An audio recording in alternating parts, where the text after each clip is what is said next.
नमस्कार साथियों, एक बार फिर से स्वागत है आपके अपने चैनल द इंडिया न्यूज में। दोस्तों, आप सभी के लिए लेकर आ चुके हैं बैक टू बैक 10 बड़ी खबरें। जान लिए वो कौन सी हैं 10 बड़ी खबरें। आपकी सब एक से एक बढ़कर काम की खबरें हैं। दोस्तों, ऐसी काम की खबरें जानने के लिए हमारे द इंडिया न्यूज चैनल को सब्सक्राइब करें और साथियों वीडियो अच्छा लगे तो वीडियो को लाइक जरूर करें और कमेंट करके जरूर बताएं खबर के बारे में। तो दोस्तों, देश में फिर रास्ता पकड़ता दिख रहा है कोरोना। 24 घंटों में मिले 40,232 नए केस, 564 मरीजों की मौत। बता दें दोस्तों, स्वास्थ्य मंत्रालय के मुताबिक देश में अब तक 84,78,124 लोगों की रिकवरी हो चुकी है, जबकि देश में इस समय 4,39,747 एक्टिव केस है। पिछले 24 घंटों में हुई मौतों के बाद देश में मृतकों की संख्या बढ़कर अब 1,32,776 हुई है। ICMR के मुताबिक देश में पिछले 24 घंटों के अंदर 10,64,022 कोरोना की जांच हुई है।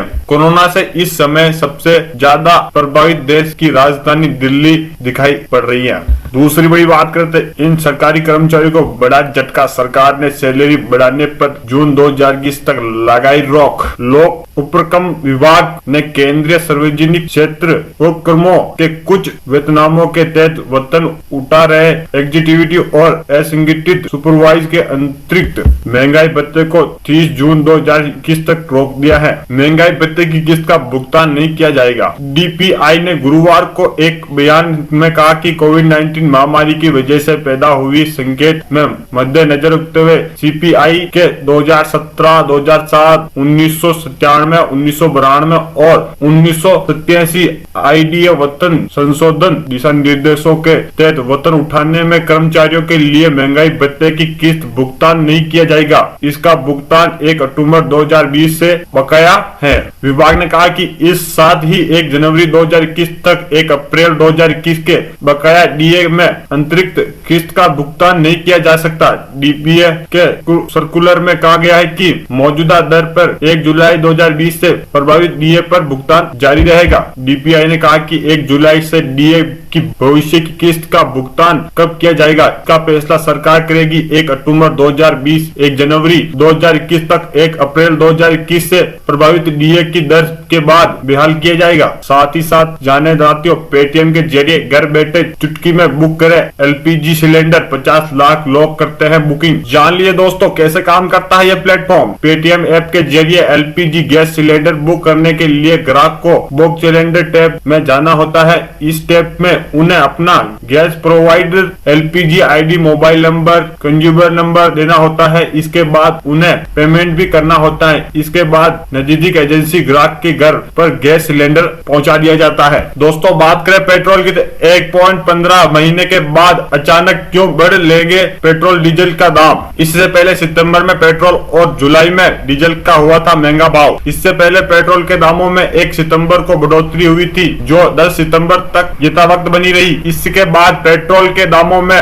ठहर कर कमी हुई, जो पिछले महीने तक कुल 1 रुपया 19 पैसे की थी। वही दिल्ली में अब भी 25 जुलाई को डीजल के दामों की बढ़ोतरी हुई थी। उसके बाद 21 जुलाई को दिल्ली सरकार ने इस पर वेट कम किया था, तो ये प्रति लीटर 8.38 रुपए सस्ता हुआ था। फिर बीते 3 हफ्ते से डर कर इसके दामों का ये तो कटौती हुई या फिर इसके दामों में सस्ते रहे। इससे डीजल 3.10 रुपए प्रति लीटर और सस्ता हुआ। दोस्तों, आप भी पता लगाना चाहते हैं रोज के पेट्रोल और डीजल के भाव, तो इस तरह लगा सकते हैं पेट्रोल का भाव। पेट्रोल डीजल का रोज का रेट आप SMS के जरिए भी जान सकते हैं। इंडियन ऑयल के कस्टमर RSP लिखकर 9224992249 नंबर पर और BPCL उपभोक्ता RSP लिखकर 9223112222 नंबर भेजकर जानकारी हासिल कर सकते हैं। वहीं HPCL भुगतान का हेल्प नंबर लिखकर 9222201122 नंबर पर भेज सकते हैं। जान लीजिए साथियों, आधार कार्ड से PVC कोड ऑर्डर करने पर आ रही है दिक्कतें। लोग पाक कर रहे हैं ट्विटर पर शिकायतें दर्ज। बता दें दोस्तों,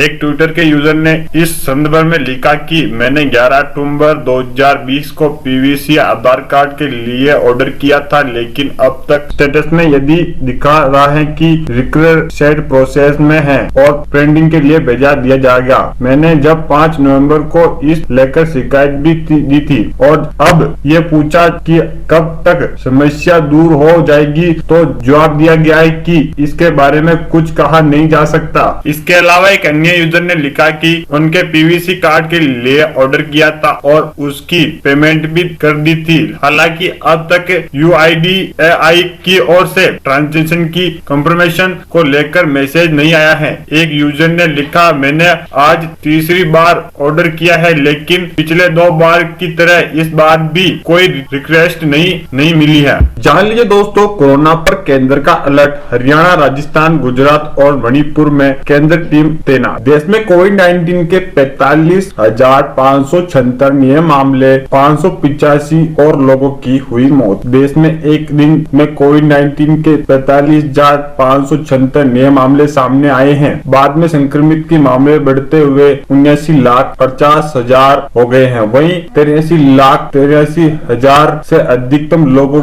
के संक्रमित मृत्यु होने के साथ ही देश में मरीजों की ठीक होने की दर बढ़कर 93,48,000 से प्रतिशत हो गई है। स्वास्थ्य मंत्रालय के आंकड़ों में ये जानकारी दी गई है। केंद्र स्वास्थ्य मंत्रालय ने ओर से सुबह 8 बजे जारी आंकड़ों के अनुसार देश में एक दिन में कोविड-19 के 45,576 नए मामले सामने आने के बाद संक्रमित के मामले बढ़कर 89,48,483 हो गए हैं। वहीं 585 लोगों की मौत के बाद मृतकों का संख्या बढ़कर 1,31,578 हो गई है। दोस्तों, मनोरंजन की दुनिया में एयरटेल का सबसे सस्ता प्लान सिर्फ 19 रुपए में मिलती है। अनलिमिटेड कॉलिंग, इंटरनेट डेटा भी। एयरटेल में 19 रुपए वाला कॉल। एयरटेल में अपने इस प्लान को ट्रूल अनलिमिटेड कैटेगरी में रखा गया है, यानी कि इसमें अनलिमिटेड कॉलिंग मिलती है। इस प्लान की खासियत की बात करें तो वह इसकी फ्री कॉलिंग ही, क्योंकि इतनी कीमत में अनलिमिटेड कॉल जैसी बेनिफिट काफी फायदेमंद होती है। हालांकि ग्राहकों को इस प्लान की वैलिडिटी खेल सकती है। इस प्लान को वैलिडिटी सिर्फ 2 दिनों की है, तो एयरटेल ग्राहकों के 19 रुपए का रिचार्ज कराकर 2 दिनों तक मुफ्त बात कर सकते हैं। दूसरी तरफ से एयरटेल डेटा की बात करें तो ग्राहकों को इसमें 200 डाटा दिया जाता है। इस प्लान में इसमें फ्री SMS की सुविधा नहीं है। जान लिए दोस्तों, टैक्स रिटर्न फाइल करने के बाद रिटर्न मिलने में हो सकती है देरी। आयकर विभाग ने बताई वजह। टाइमलाइन की जानकारी नहीं है। विभाग ने बताया कि SMS ईयर 2020-21 की इनकम टैक्स रिटर्न CPC 2.0 के जरिए प्रोसेसिंग किया जाएगा। इस वजह से रिफंड में देरी हो सकती है। हालांकि इनकम टैक्स विभाग ने नए CPC 2.0 प्लेटफॉर्म पर माइग्रेशन और असेसमेंट ईयर 2020-21 के इनकम टैक्स रिटर्न का प्रक्रिया शुरू होने की कोई टाइमलाइन नहीं बताई है। मौजूदा समय में सभी तरह के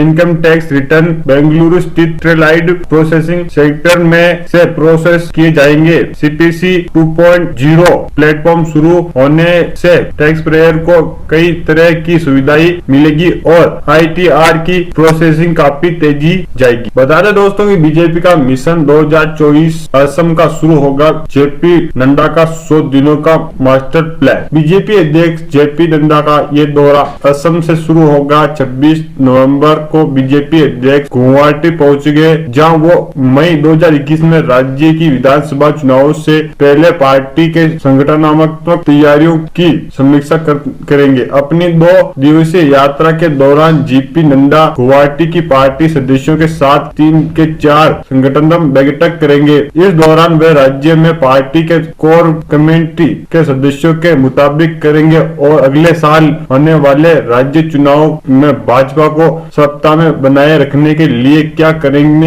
हैं, इसकी तैयारियों को रणनीति का आकलन करेंगे। साथियों, इस वीडियो में इतना ही और मिलते हैं अगले वीडियो में अगली बड़ी खबरों के साथ। आप लोगों के लिए लेकर आते रहेंगे ऐसी छोटी मोटी खबरें। तो दोस्तों, चैनल को सब्सक्राइब कर लीजिएगा और बेल आइकन को ऑल पर प्रेस कर लीजिए, क्योंकि हम